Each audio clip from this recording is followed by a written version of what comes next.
Bismillahirrahmanirrahim. Assalamualaikum warahmatullahi wabarakatuh. Alhamdulillahirrabbilalamin.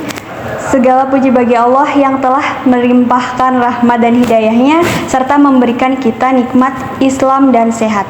Salawat serta salam semoga tercurahkan kepada Nabi Agung Muhammad Sallallahu Alaihi Wasallam yang kita nantikan syafaatnya di yaumul kiamah. Allahumma amin.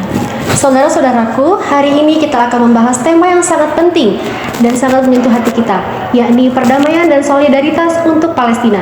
Mari kita renungkan sejenak bagaimana situasi yang terjadi saat ini di Palestina dan wilayah Gaza lainnya.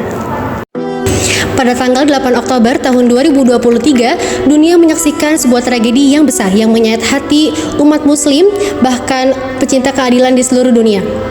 Gaza merupakan wilayah kecil yang telah lama terisolasi, kembali menjadi sasaran brutal oleh Zionis Israel.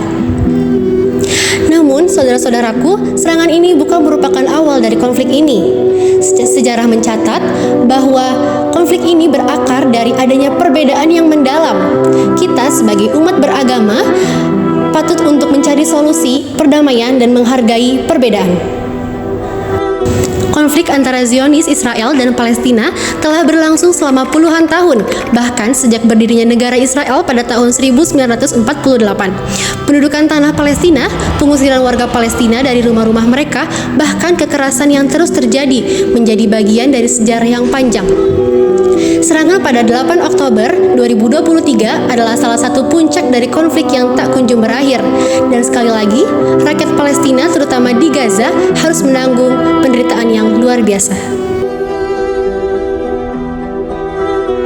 Setelah 1 tahun kejadian memilukan tersebut terjadi, dilaporkan oleh media bahwa terdapat puluhan ribu masyarakat Palestina, baik dari anak-anak, perempuan, hingga pria dewasa menjadi korban dalam kejadian tersebut. Dan sekarang terjadi kehancuran yang masif di mana-mana, mulai dari fasilitas rumah sakit, fasilitas sekolah, dan rumah-rumah warga juga hancur lebur. Adapun fasilitas yang tersisa itu tidak bisa berfungsi secara normal. Dan bahkan sekarang, Palestina sudah seperti negara yang terisolasi dari negara lain karena tidak mendapatkan aliran listrik, sulit mendapatkan makanan, dan juga sulit untuk mendapatkan fasilitas kesehatan.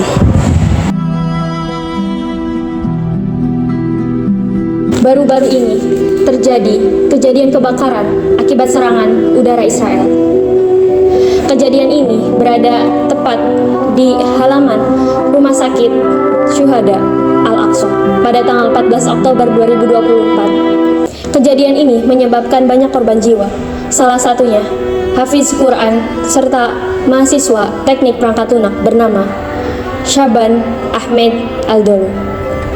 Kehilangan sosok seperti beliau dirasakan oleh seluruh umat Islam di seluruh dunia, karena beliau merupakan salah satu generasi penerus sebagai cahaya umat Islam.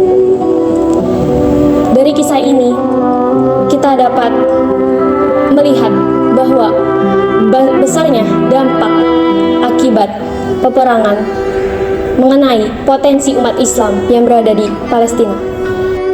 Di tengah konflik yang panjang ini, kita diingatkan untuk selalu memegang kedamaian. Keharmonisan dan kedamaian ini kita harus renungkan kembali, dan kita diajarkan melalui firman Allah dan juga hadis. Salah satu firman Allah yaitu pada surat Al-Hujurat ayat 9 dan ayat 10, yang dimana dalam ayat ini mengajak untuk semua pihak menekankan kembali kepada nilai persaudaraan, toleransi, dan juga keadilan untuk mencapai kedamaian abadi. Saudara-saudaraku, mungkin kita bertanya-tanya, apa yang dapat kita lakukan untuk saudara-saudara kita di Palestina? Meskipun kita tidak berada langsung di medan perjuangan, adapun hal-hal yang dapat kita lakukan untuk saudara-saudara kita di Palestina. Yang pertama, dengan menyebarkan informasi dengan benar, menggunakan sosial media untuk mengedukasi orang-orang sekitar mengenai apa yang sebenarnya terjadi di Palestina. Yang kedua, yaitu dengan mendukung kampanye boikot produk rezim Zionis. Hal tersebut merupakan cara kita berperan dalam perlawanan damai. Kemudian yang ketiga, yaitu dengan mendoakan mereka. Doa adalah senjata umat Islam. Dengan kita mendoakan mereka, semoga Allah memberikan keteguhan dan kemenangan untuk saudara-saudara kita di Palestina. Sebagaimana sabda Rasulullah SAW, barang siapa melihat kemungkaran, maka hendaklah ia mengubahnya dengan tangannya. Jika tidak mampu, maka dengan lisannya. Dan jika tidak mampu, maka dengan hatinya. Dan itulah selemah-lemah iman. Hadis riwayat Muslim. Saudara-saudaraku, perjuangan ini bukan hanya milik rakyat Palestina, tapi juga milik kita sebagai umat Islam.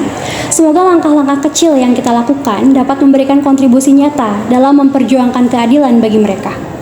Mari kita selalu doakan agar perdamaian segera datang. Dan semoga Allah selalu memberikan keteguhan hati serta kemenangan kepada saudara-saudara kita di Palestina. Wassalamualaikum warahmatullahi wabarakatuh.